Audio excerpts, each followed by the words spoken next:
Contoh kita nih, bukan bentuk bagus.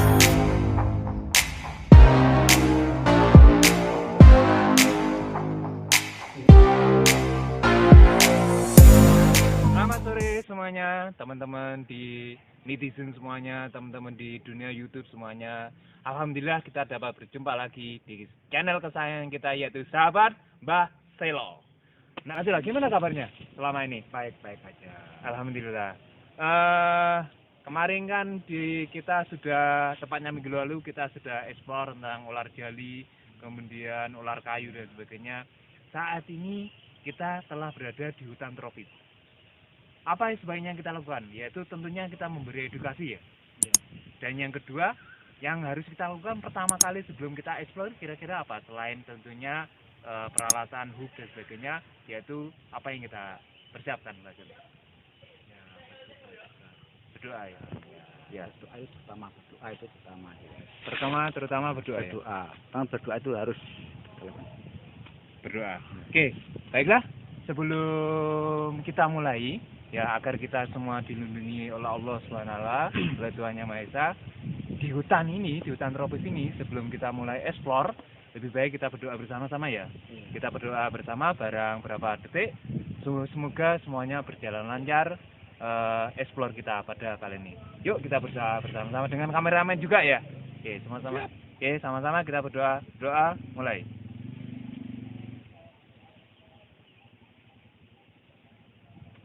Oke, selesai?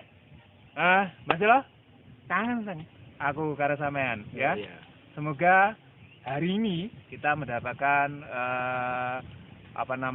fauna. Tujuannya kan bukan untuk diambil ataupun diambil pulang sebagainya kan, enggak. Untuk tujuannya pendidikan ke masyarakat ya. Oke. Jadi semoga kita mendapatkan hasil yang maksimal. Yuk. Gimana kalau kita mulai jalan, karena waktunya seperti yang minggu kemarin kan sore ya? Ya, sore. Kalau nanti kita terlalu gelap kan malah kesulitan. Kita jalan sama-sama ya. Yuk, kita jalan sama-sama.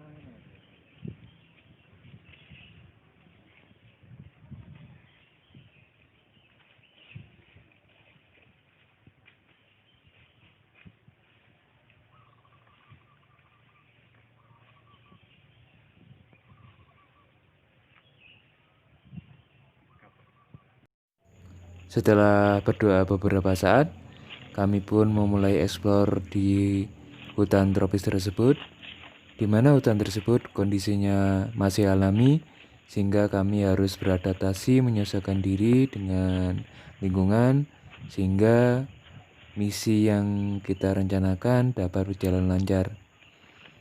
Sambil menyusuri jalan, kami pun mengamati fenomena alam yang terjadi di sekitar lingkungan tersebut, sehingga kami bisa mendapati hewan-hewan liar pada jam-jam tersebut.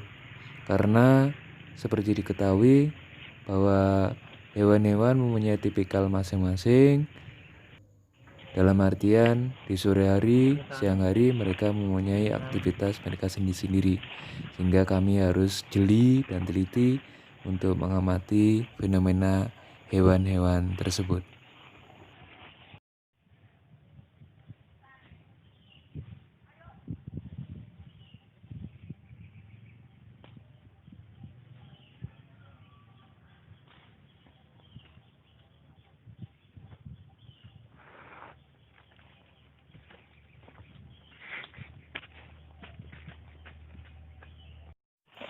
Kami terus menyusuri jalan dengan sabar, dengan teliti dan cermat, dan pada akhirnya kami pun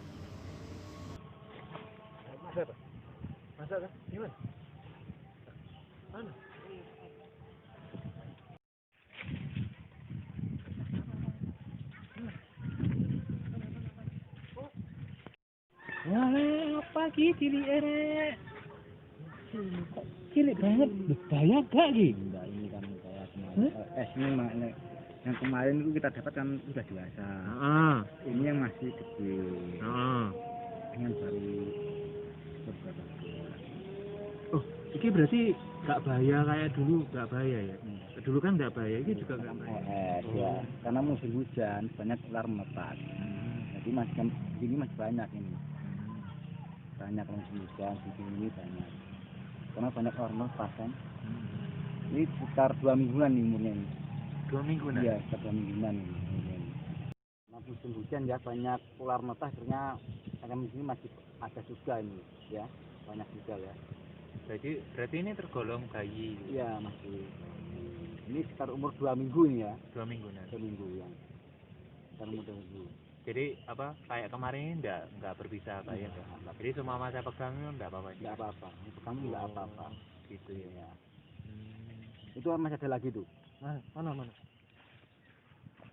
Oh, kayak sama ini kelihatannya. Podo kita iki. Ya sama. Sama ya? Iya sama. Jadi apa jenenge sama-sama LS juga? Iya sama LS. Jadi paman tak pegang ini enggak bahaya. Enggak apa-apa, coba pegang aja, bapak jatuh enggak apa? Coba ya? Iya, bapak jatuh. Enggak apa-apa. Ini enggak gigitnya juga enggak? Enggak. Tapi Anda kata gigit juga enggak berbisa. Ini umurnya 2 minggu. Sama 2 minggu juga. Kalau tadi kan sudah ketemu di sini, kok bisa ketemu lagi? Gimana ceritanya? Karena umur segini tuh masih bersama saudara juga. Oh, berarti masih saudara-saudara bersamaan saudaranya gitu. Tapi gini loh, aku terus terangnya pedih, takut gitu mau pegangnya. Bener-bener nggak apa-apa sih? Nggak apa-apa. Ini kompak seumpama saya saya kegigit ini benar-benar nggak apa-apa ya? Nggak apa-apa. Oh gitu ya. Soalnya saya tuh pernah trauma, jadi kalau lihat ular dan sebagainya, ini nggak apa-apa bener? Nggak apa-apa ini. Kita lepaskan kembali aja kayak lebih ya. Oh gitu. Berarti nggak usah ditangkap, nggak usah. Karena ini kalau besar tuh bisa membantu petani untuk makan tikus-tikusnya petani. Membantu petani untuk makan tikus gitu ya. Berguna untuk petani juga ya. Itu kita lepaskan kembali aja. Oke siap. Biar sama satu, saya satu gitu ya. Ya. Nanti kan kita sama-sama lepaskan. Ya. Oke. Nanti saya pengen rasanya gimana gitu lepasin. Kemana ini nanya nih? Di sini aja nggak apa-apa. Nggak apa-apa ya. Oh iya siap. Oke, selamat tinggal, sehat-sehat aja.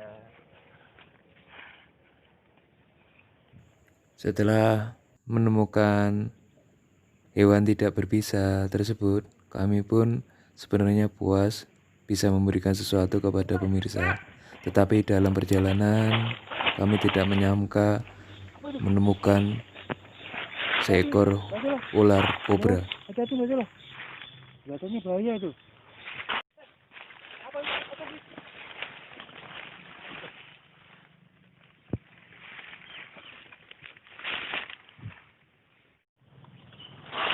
Hati-hati, loh. Betul.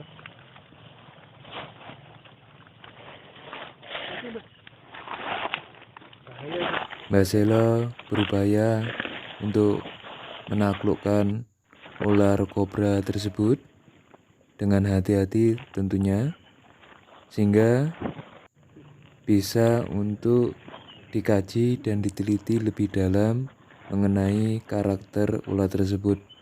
Tetapi sekali lagi, untuk para pemirsa pecinta channel Mbak Selo, jangan tiru adegan ini di rumah karena hanya dilakukan profesional, dan ini tujuannya adalah bukan untuk bermain atau game.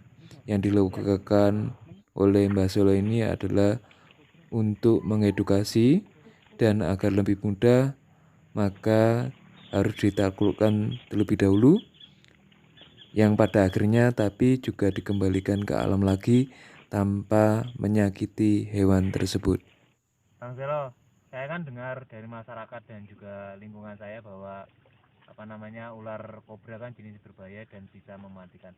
Efek dari gigitan ular kobra itu apa Bang Selo? ada 2 jenis ya. Neurotoxin sama hemotoksin. Neurotoxin dan hemotoksin. Iya. Kalau apa itu Bang? Neurotoxin itu? Neurotoxin itu yang serang saraf, terus Mhm. hemotoksin itu darah. Berarti ular kobra itu menyerang saraf dan darah. Berarti bisa menyerang keduanya dan mematikan ya. Iya. Ini ya semoga nggak terjadi. Misal ada orang itu tergigit kobra. Apa yang harus segera dilakukan itu kira-kira apa? Imobilisasi. Imobilisasi. Apa itu imobilisasi? Ya kuncinya kayak ke sangat putung, Mhm. tangan biar nggak bergerak-gerak, nggak banyak gerak gitu kan. Oh, Macam itu. berarti justru kalau kita kena gigit ular itu malah kita membatasi gerakan ya. Soalnya kadang itu di masyarakat sekitar saya dengar itu malah di di bebel di itu malah salah berarti itu ya. Iya. Yang benar adalah imobilisasi membatasi gerakan itu. Oh gitu ya. Seperti sanggul. Nah ini misal kalau ada orang nggak diimobilisasi itu bertahan berapa menit Bang untuk Itu maksudnya menitan itu. menitan Ya langsung dia menitan langsung gitu. meninggal. Ya bisa meninggal juga. Itu hitungannya menitan itu. Hitungan menitan. Diimobilisasi kan? Itu apa yang harus dilakukan seorang yang terkena gigitan ular kobra itu apa? Ya kita kalau dikata rumah sakit untuk cari serum. Oh mencari serum. Iya. Jadi di sana lebih baik jangan sampai maaf ya. Kadang di desa saya itu harus dibawa ke dukun, itu lebih baik nggak usah ya. Imobilisasi dibawa ke Rumah sakit. Dibawa Untuk ke cari rumah. serumnya. serum. Iya. Tapi gini loh, di rumah sakit itu serum untuk kobra sudah ada ya? Kalau adanya ya kadang ada, tapi terbatas juga, kadang terbatas juga. Itu juga terbatas juga. Kalau itu terbatas nggak terus banyak ada enggak, terbatas biasanya itu. Terbatas Ya terbatas biasanya ya. Oh alah, berarti Terbatas. serumnya terbatas. Ya terbatas. Nah, untuk serum itu di Indonesia sudah ada produksi, sudah ada ya? Sudah ada produknya sendiri nah, dari Bio Farma itu. Dari Bio Bio Farma. Oh, Ada oke. produknya di situ. Tapi walaupun begitu tetap terbatas sih. Tetap terbatas di rumah sakit itu. Jadi pesannya tetap kita kan harus hati-hati ya. Ya harus hati-hati. Jadi kalau kita menemui ular yang seperti tadi ya, kan kalau yang ular lanang sapi tadi tidak berbisa dan orang awam ya, kalau sama yang kan profesional, apa sebaiknya yang kita lakukan? Yang awam kalau ketemu ular di jalan melihatnya ditinggalkan. Kalau masuk rumah tolong cari yang sudah pengalaman, jangan tangkap sendirian.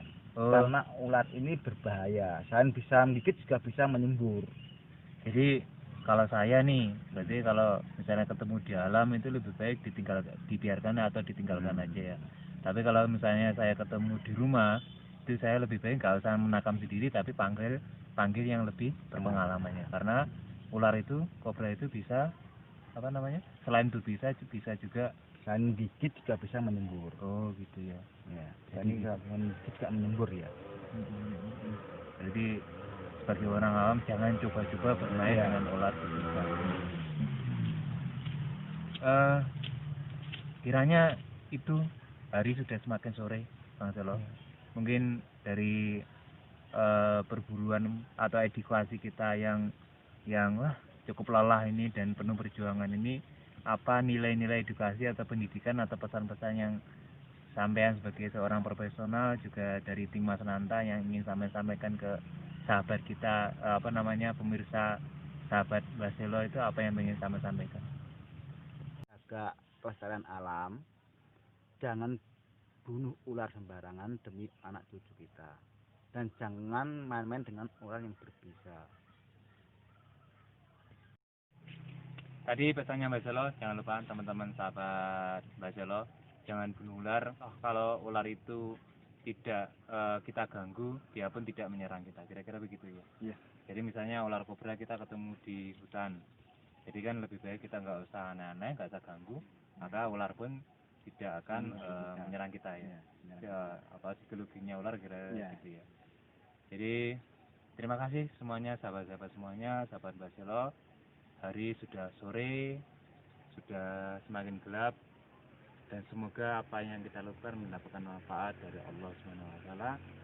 Dan dukung channel kita dengan hanya cukup like dan subscribe. Itu bukan sesuatu yang berat ya, bukan sesuatu yang bayar sampai bayar pun tidak, karena dukungan kalian akan membuat tim kami, saya, Mbak Selo, Mas Nantas, dan juga kameramen itu Ki Dewa, itu akan semakin bersemangat sehingga dapat memberikan edukasi bagi kalian semuanya.